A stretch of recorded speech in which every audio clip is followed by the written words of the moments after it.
Somos del Amanecer, venimos a hacer una campaña solidaria y juntamos llaves para la gente que tiene piel de cristal. Muy bien. ¿A dónde tienen que llevar las llaves? En las cajas, por la caja de la policía, en el médico, por allá. ¿Han puesto cajas? Sí. Muy bien. Sí, dígame. Mamá, no justo no sabe. Mamá, chau. Cristina, comentanos un poquito esta campaña que nos habla César, cómo va a ser la recolección, cuáles son los centros de recolección que ha dispuesto la institución.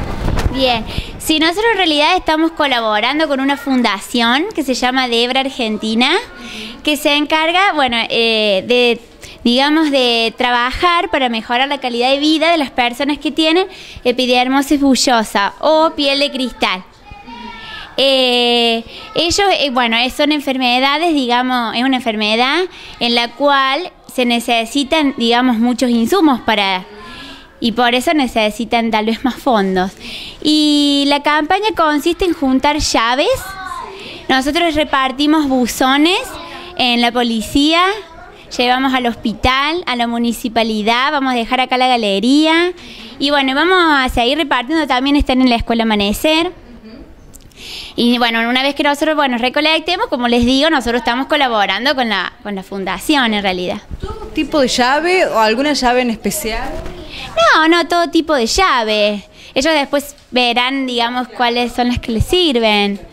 ¿Ellos qué hacen? ¿Una fundición después? Eso no lo sabemos en realidad.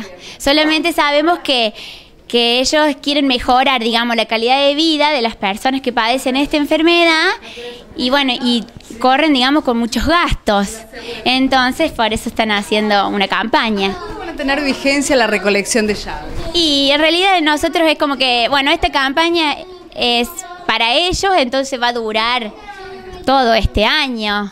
Es cuando a medida que tengan la pueden ir llevando. Está bien.